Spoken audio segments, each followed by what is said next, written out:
അങ്ങനെ അങ്ങ് പോവാൻ വരട്ടെ. എനിക്ക് പറയാനുള്ളത് കേട്ടിട്ട് പോയാൽ മതി. എനിക്ക് നിന്നോടൊന്നും സംസാരിക്കാനില്ലെന്ന് പറഞ്ഞില്ലേ? എന്താ മുഹമ്മദ് അലി ചെയ്ത തെറ്റ്? 4 വർഷം കമ്പനി ജോലി ചെയ്തിട്ട് വെറുതെ അങ്ങ് ഇറക്കി വിട്ടാ പോവാൻ പറ്റുമോ? തനിക്കിതൊക്കെ അറിഞ്ഞിട്ട് എന്താ കാര്യം? നിർബന്ധമാണെങ്കിൽ പറയാം. ഞാനേ ഇവനെ എന്റെ ഒരു ബ്രദറിനെ പോലെ കൊണ്ടു നടന്നാണ്. ഓക്കെ, കഴിഞ്ഞ വർഷം വരെ എന്റെ ബിസിനസ്സുകളിൽ ഏറ്റവും പ്രോഫിറ്റ് കിട്ടിയിരുന്നത് എന്റെ കൺസ്ട്രക്ഷൻ കമ്പനിയിൽ നിന്നാണ്. കഴിഞ്ഞ 1 വർഷമായി ഞാൻ കൊടുക്കുന്ന ടെൻഡറുകളിൽ നിന്ന് 5000 10,000 കുറച്ച് ഒരു ചൈനീസ് കമ്പനി പിടിക്കുന്നു. ഞാൻ കൊടുക്കുന്ന ടെൻഡറുകൾ ഇത്ര കൃത്യമായിട്ട് ആ ചൈനീസ് കമ്പനി എങ്ങനെ അറിയുന്നു? എന്റെ കമ്പനീസിലെ എംപ്ലോയീസിനെ മുഴുവൻ ഞാൻ ഷഫിൾ ചെയ്തു. എന്നിട്ട് ഞാൻ ഈ മുഹമ്മദ് അലിയെ സംശയിച്ചില്ല. അവസാനം സിംഗപ്പൂർ ഗവൺമെന്റ് സീ സൈറ്റിൽ പണിയാൻ പോകുന്ന ഒരു 5 സ്റ്റാർ ഹോട്ടലിന്റെ കോൺട്രാക്ട് കോട്ട് ചെയ്തപ്പോൾ മുതൽ ഞാൻ ഇവന്റെ മേലൊരു കണ്ണുടക്കി വെച്ചു. എന്റെ നിഴൽ പോലെ പറ്റി നടന്ന ഇവൻ നക്കാപ്പിച്ച കാശിന് വേണ്ടി ഒരു ചൈനക്കാരൻ എന്നെ ഒറ്റുകൊടുക്കുകയായിരുന്നു. പക്ഷെ കർത്താവ് എന്റെ കൂടെ ആയിരുന്നു. ഗവൺമെന്റ് ആ പ്രോജക്ട് മാറ്റിവെച്ചു. പുതിയ ടെൻഡർ നോട്ട് ക്ഷണിച്ചു. അതുകൂടെ ചോർത്തി കൊടുത്ത് എന്റെ കുതികാല് വെട്ടാൻ ഞാൻ ഇവനെ സമ്മതിച്ചില്ല. ഞാൻ ഇവനെ പറഞ്ഞു വിട്ടു. ഓക്കെ, അതാണ് കാരണം. Come Chandra. Wait, darling, you can't go like that. Listen, I don't want to create any problem. Leave her. വിട്ടില്ലെങ്കിലോ?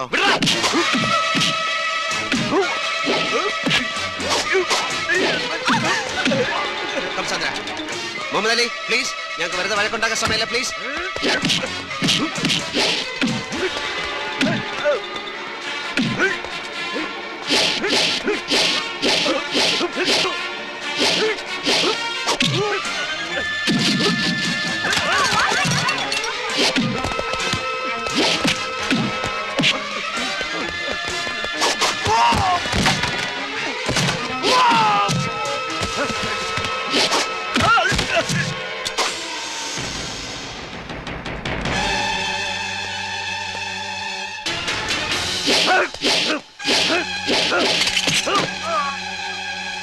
Sonny, I'll shoot you, man.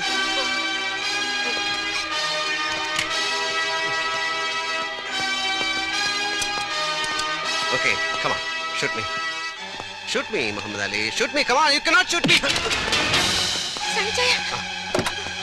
Muhammad Ali, please.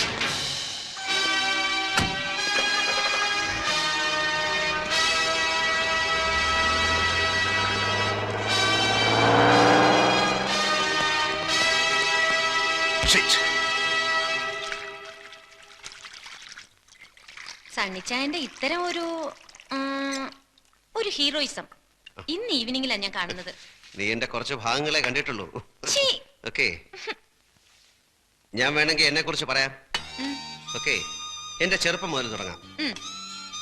ഞാൻ 4 സ്കൂളുകളിലായിട്ടാണ് എന്റെ ഹൈസ്കൂൾ വിദ്യാഭ്യാസം പൂർത്തിയാക്കിയത്. 4ാം ക്ലാസ് വരെ ഞാൻ കോട്ടയം മൗണ്ട് കാർമലിൽ പഠിച്ചു. ചാച്ചൻ എനിക്ക് വാങ്ങിച്ചെന്ന ഒരു മൗത്ത് ഓർഗൻ അവിടുത്തെ റെഡ്ഡിയാർ ചെറുക്കൻ പൊട്ടിച്ചളഞ്ഞു. അവന്റെ മൂക്കിനിട്ട് ഞാൻ ഇടിച്ചു. അതാണ് എന്റെ ഫസ്റ്റ് ഇടി. 10 മിനിറ്റ് നേരം അവന്റെ മൂക്കിൽ നിന്ന് ബ്ലഡ് പമ്പ് ചെയ്തു. നീ നരി എന്റെ കണ്ണിൽ നിന്ന് വെള്ളം വരുന്നു.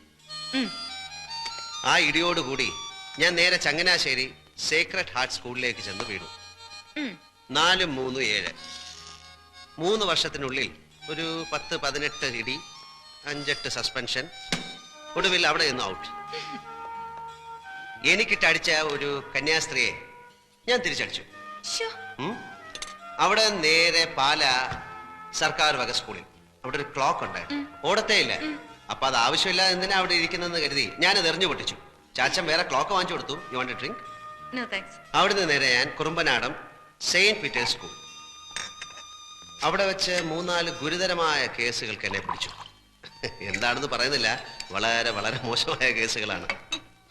പക്ഷെ ഏറ്റവും നന്നായി പഠിക്കുന്ന ഒരു പാവം കുട്ടി എന്ന നിലയിൽ അവരെന്നെ SSLC വരെ തുടരാൻ സമ്മതിച്ചു. അവസാനം റിസൾട്ട് വന്നപ്പോൾ ഏറ്റവും കൂടുതൽ മാർക്ക് വാങ്ങിച്ച് ഈ തെമ്മാടി പാസ്സായി. അവിടുന്ന് ചങ്ങനാശ്ശേരി SB കോളേജ്. അവിടുത്തെ കാര്യമൊന്നും പറയണ്ട. Without Sunny no college. അത്ര വിശേഷമായിരുന്നു. അപ്പൊ എന്റെ ചാച്ചനും അമ്മച്ചിക്കും 5 മക്കളാണ്. അതിലാണായിട്ട് ഞാനൊരു തരം. സണ്ണിച്ചൻ പള്ളിയിൽ പോയിട്ട് വന്നോടി? ആ, നല്ലൊരു ഈസ്റ്റർ ദിവസമായിട്ട് അവൻ മൂടി പൊതിച്ചിടന്ന് ഉറക്കമാ. ഇന്നലെ മുതുപ്പാതിരായ്ക്ക് അവനും പൈലിയും കൂടെ കയറി വന്നത്. നിന്നെ ചാച്ചൻ വിളിക്കുന്നു. വിളിച്ചായിരുന്നു. പൈലിനി തുരിശടിക്കാൻ ആളെ കൊണ്ടുവരാന്ന് പറഞ്ഞിട്ട് മരിച്ചുപോയി. മരിച്ചുപോയോ? അയാളുടെ ഭാര്യയുടെ അമ്മായിയപ്പന്റെ അളിയൻ പമ്പ് സെറ്റ് നന്നാക്കാൻ ആളെ കൊണ്ടുവരാന്ന് പറഞ്ഞിട്ടോ? അത് വളമിട്ട ശേഷം ആളെ വിളിക്കാന്ന് വിചാരിച്ചു. അപ്പൊ അതും ചെയ്തില്ലേ? അല്ല, ഓരോന്നായിട്ട് ചെയ്തു തീർക്കാനുള്ള ശ്രമത്തിലാണ്. വരട്ടെ. ഈ വിവരം കെട്ടവനെയാണോ ഇതൊക്കെ ഏൽപ്പിക്കുന്നത്? നിന്റെ കുടുംബത്തിൽ പിറന്നവനല്ലേ, ഇതിൽ കൂടുതൽ വിവരം എങ്ങനെ ഉണ്ടാവുക? അല്ലേടാ മോനെ? അമ്മച്ചി ഞാൻ പള്ളി പോവാ. ഒരു ഈസ്റ്റർ ദിവസം ഉള്ളതുകൊണ്ട് മക്കളെയും മരുമക്കളെയും എല്ലാം ഒരുമിച്ച് കാണാൻ പറ്റി. അടുത്ത ഈസ്റ്റർ ആകുമ്പോഴത്തേക്ക് മോളിക്കുട്ടി ചാച്ചന്റെ കസ്റ്റഡിയിൽ നിന്ന് പോവും ഇല്ലേ എൽസമ്മേ? പോടാ അവിടുന്ന്. എന്റെ കൂടെ ഇവിടെ താമസിക്കാൻ സൗകര്യമുള്ളവനെ ഞാൻ എന്റെ മോളെ കെട്ടിച്ചു കൊടുക്കും അല്ലേടി? എന്റെ പിള്ളേരെ ഒന്ന് വേഗം ആവട്ടടി. 2 താറാവിനെയും കൊണ്ട് ഇരിക്കാൻ തുടങ്ങിയിട്ട് നേരെ അത്രയായി. ബേബിച്ച, ടൗണിൽ നിന്ന് സാധനം വല്ലതും വാങ്ങണമെങ്കിൽ പറഞ്ഞോളൂ. ഈസ്റ്റർ സ്റ്റോക്ക് തീരും. ബേബിച്ചെന്റെ പൈസ വാങ്ങിച്ച് നീ സാധനം വാങ്ങിച്ച പോലെ തന്നെ. ആ, കർത്താവിന്റെ കൃപ കൊണ്ട് അളിയന്മാര് 3 പേരും ലാവിഷ് പാർട്ടീസാ. കാശ് മുടക്കാൻ ഒരു ഒരു മണി. ഈസ്റ്ററോ പെരുന്നാളോ വന്നാ മതി, ഇവളുമാര് കെട്ടിയവന്മാരെയും പിള്ളേരെ എടുത്തോണ്ടെങ്കിൽ പോരും ചാച്ചനെ അമ്മച്ചയും കാണാനെന്ന ഭാവത്തിൽ. പിന്നെ കോഴിയായി താറാവായി. പക്ഷേ ഓസിനാണ് കഴിക്കുന്നെന്നുള്ള കുറ്റബോധം അവർക്കില്ലല്ലോ. ആരാതളിയാ പെണ്ണ് കെട്ടുമ്പോ അളിയനും പഠിക്കും. എന്താടി സണ്ണിച്ചായ, പുല്ലംകുന്നലെ ടോമിച്ചൻ സൺഡേ സ്കൂളിന്റെ അവിടെ വെച്ച് മോളിക്കുട്ടിയുടെ കൈക്ക് കയറി പിടിച്ചു. ഒരു എഴുത്തും കൊടുത്തു. ആണോടി? എഴുത്തവിടെ? ഇത് അവരെ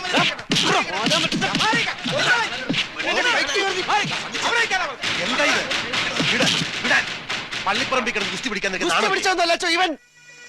അച്ചോ, സംഗതി നിസ്സാരമാണെങ്കിലും പാലോമറ്റത്ത് പറഞ്ഞ പെൺകൊച്ചിനോട് ഇങ്ങനെ പറയാനും പെരുമാറാനും അവൻ എങ്ങനെ ധൈര്യം ഉണ്ടായി? അത്രയ്ക്കൊന്നും ഉണ്ടായില്ലല്ലോ ടീച്ച. നിങ്ങളുടെ പെങ്കൊച്ചിനെ കല്യാണം കഴിക്കണമെന്ന് അവൻ ആഗ്രഹമുണ്ടെന്ന് പറഞ്ഞു, അത്രയല്ലേ ഉള്ളൂ. മതി. അച്ഛനറിയോ, അവന്റെ അപ്പനുണ്ടല്ലോ പാപ്പൻ, അവൻ ഇവിടെ വന്നാൽ ഈ കസേരമേൽ ഇരിക്കില്ല. പാലമറ്റത്ത് തിണ്ണയിലിരുന്ന് ഇവിടെ അടുക്കളയും മിച്ചം വരുന്ന കപ്പയും കഞ്ഞിയും കുടിച്ചാ ആ പുല്ലാങ്കുന്നുകാരി ഇത്രയും വളർന്നത്. ആ പാലോമറ്റത്തെ പെങ്കൊച്ചിനോട് അനാവശ്യം എന്തെങ്കിലും പറഞ്ഞാൽ കുന്നാളെവനെ ഞാൻ. പോട്ടെ സണ്ടിച്ച, അതിനി പറഞ്ഞു പെരുപ്പിച്ച് പുല്ലാങ്കുന്നേക്കാരായിട്ട് വെറുതെ ഒരു കശവിശം ഉണ്ടാക്കണ്ട. നിങ്ങൾ ചെക്കന്റെ അപ്പനാണെന്ന് പറഞ്ഞ് വെറുതെ തലേ ചൊറിഞ്ഞോണ്ടിരിക്കാതെ ചെന്ന് മാനമര്യാദയ്ക്ക് പെണ്ണിനെ കെട്ടിച്ചേരും ചോദിക്കേണ്ട മനുഷ്യ. നീ എന്റെ കയ്യിൽ നിന്ന് മേടിക്കും. കുരുത്തം കെട്ടപ്പോ തൊന്തരം ഉണ്ടാക്കി വെച്ചിട്ട് അതിന് പുറകെ അപ്പം പോയി തൂങ്ങിക്കോളാൻ. അപ്പാ, ഞാൻ അതിനൊന്നും കാണിച്ചും പറഞ്ഞൊന്നുമില്ല. ഇച്ചായം കാണിച്ച് തെറ്റ് തന്നെ. ഇനി അത് ഊതി പിടിപ്പിച്ച് വഴക്കം വെക്കണമെന്ന് ഉണ്ടാക്കണ്ട. ദേ ബോളച്ച, നീ നിന്റെ കാര്യം നോക്ക്. അവനൊരു പുണ്യാളച്ചൻ. പറഞ്ഞ പോലെ അളിയൻ എന്ത് തെറ്റിയതെന്ന് അപ്പനീ പറയുന്നേ? എടാ കുഞ്ഞുഞ്ഞെ, നീ ഇവിടെ വന്ന് ഇവിടെ കെട്ടിക്കൊണ്ട് പോയത് ഇങ്ങനെ കുസ്തി പിടിച്ചിട്ടാണോ? മാനം മര്യാദയ്ക്ക് വന്ന് പെണ്ണിനെ കണ്ടു, ഇഷ്ടപ്പെട്ട് കെട്ടിക്കൊണ്ടുപോയി. അപ്പൻ ചുമ്മാ പുക്കാറുണ്ടാക്കാതെ അവിടെ ചെന്ന് കല്യാണം നടത്താൻ സമ്മതമാണോ ചോദിക്കേ. പാപ്പച്ചൻ ഇതിന് എങ്ങനെ ധൈര്യം വന്നൊന്നാ എനിക്ക് മനസ്സിലാകാത്തത്. അല്ല, ടോമിച്ചൻ വന്നൊരു മോഹം പറഞ്ഞപ്പോ. മോഹങ്ങൾ തിരമാലകൾ പോലെയല്ലേ പാപ്പച്ച? ഒന്ന് തീരുമ്പോ മറ്റൊന്ന്.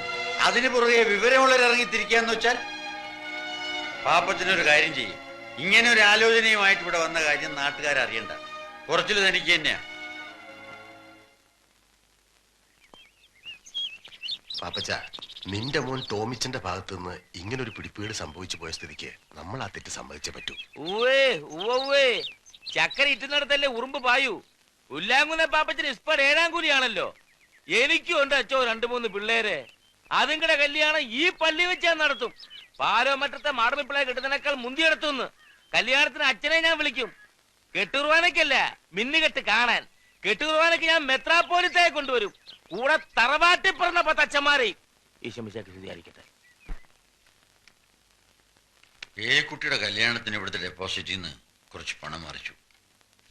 പാപ്പനതറിയാം. കഴിഞ്ഞ ദിവസത്തെ സംസാരത്തിന് ശേഷം ഓരോരുത്തരായി പണം ചോദിക്കാൻ വരുന്നു. അതൊക്കെ വിറ്റോ തുലച്ചോ എങ്ങനെയെങ്കിലും കൊടുത്തു തീർക്കായിരുന്നു. പക്ഷേ അപ്പം മോളിക്കുട്ടിയുടെ മിന്നേട്ടിന് അപ്പൻ്റെ ഒന്നും ഉണ്ടാവില്ല. 3 പെൺകുട്ടികളെ മാന്യമായിട്ട് പറഞ്ഞയച്ചപ്പോ അപ്പൻ്റെ നടുവൊടിഞ്ഞു. ഞാനിപ്പോ എന്താ ചെയ്യണ്ടേ? ചിറയ്ക്കൽ അച്ഛൻ ഇന്നലെ ഒരു കാര്യം പറഞ്ഞു. അറിഞ്ഞു, 2 ലക്ഷം രൂപ ശ്രീധരൻ തരാൻ കട്ടപ്പനയിൽ ആരാണ്ട് തയ്യാറാണെന്ന്. ചാച്ചനും അച്ഛനും കൂടെ എല്ലാം തീരുമാനിച്ചുറപ്പിച്ചില്ലേ, പിന്നെ ഞാനെന്ത് പറയാം? ആര് പറഞ്ഞു ഉറപ്പിച്ചെന്ന്? അതൊക്കെ നീ ചെന്ന് കണ്ട് ഇഷ്ടപ്പെട്ടതിന് ശേഷം.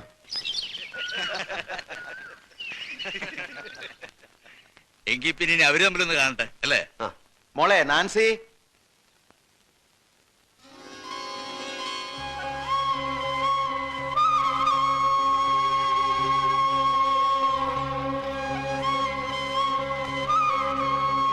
സണ്ണിച്ചു, പെണ്ണിന് വല്ല ചട്ടോ വിൽക്കോ മറ്റോണോ നോക്കിക്കോണം. പിന്നെ നാളെ ഞങ്ങൾ കൂടെ വന്നൊരു കുറ്റം പറഞ്ഞേക്കരുത്.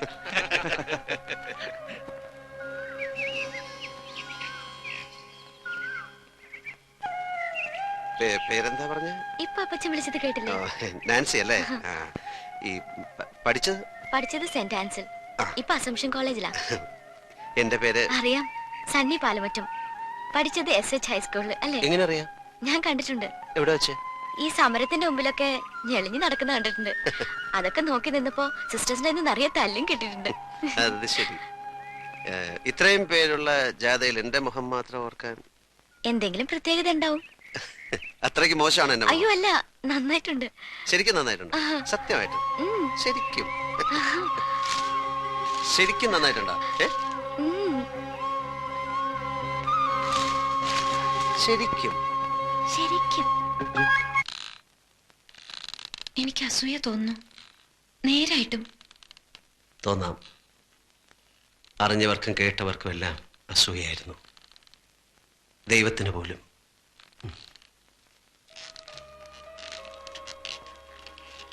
പിന്നെ ഞങ്ങളുടെ മനസ്സ് ചോദ്യം കഴിഞ്ഞു. കല്യാണത്തലേന്ന് ബാച്ചിലേഴ്സ് പാർട്ടി നടക്കുമ്പോൾ പള്ളിക്കൽ അച്ഛൻ വന്ന് പറഞ്ഞു കല്യാണം നടക്കില്ലെന്ന്. കടം കൊണ്ട് കഴുത്തറ്റ് മുങ്ങിയ പാലോമറ്റത്തേക്ക് അവളെ കെട്ടിച്ചു കയറ്റാൻ അവളുടെ അപ്പച്ചൻ മനസ്സ് വെച്ചില്ല. ആ, കടങ്ങളുണ്ടായിരുന്നു, ശരിയാ. പക്ഷേ അത് പെരുപ്പിച്ചു പറഞ്ഞ് നാൻസിയുടെ അപ്പച്ചനെ വിശ്വസിപ്പിച്ച പാപ്പച്ചന്റെ മോഹം ഞങ്ങളുടെ കല്യാണം മുടക്കുക എന്നതായിരുന്നു. ആ മോഹം അയാൾ സാധിച്ചു. മിന്നു കെട്ടുന്നതിന്റെ തലേ രാത്രി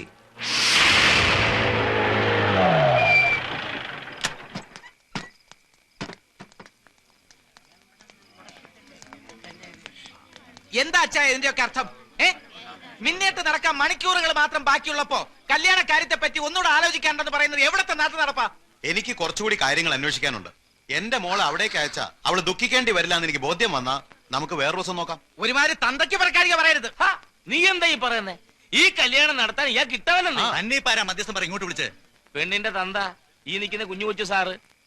മനസമ്മതം കഴിഞ്ഞിട്ടും കല്യാണം വേണ്ടാത്ത സ്ഥിതിക്ക് അരമനക്കോടതിന് അനുവാദം മേടിക്കുന്ന സഭാ നിയമം.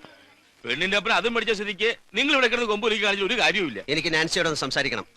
അതെങ്ങനെയാ മോനെ? പെണ്ണിന്റെ അപ്പുറം ഇഷ്ടമില്ലാത്ത സ്ഥിതിക്ക് പെണ്ണോട് സംസാരിക്കുന്നത് എങ്ങനെയാ? കുടുംബത്തിൽ പറഞ്ഞത് ചെയ്യത്തില്ല. എനിക്ക് സംസാരിക്കാം. അങ്ങനെ പോയാലോ?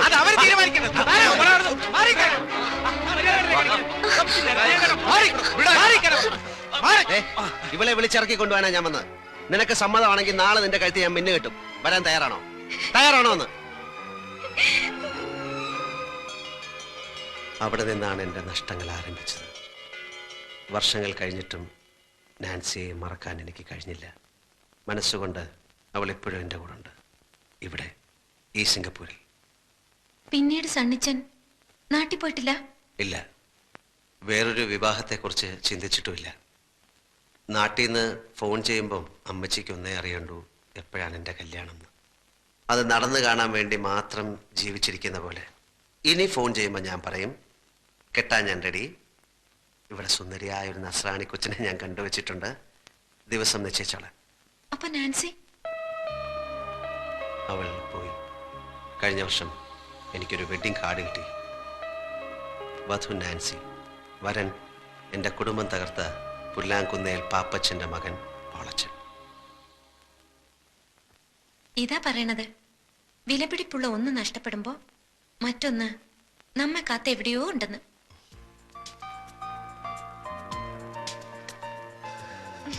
സന്ദ്ര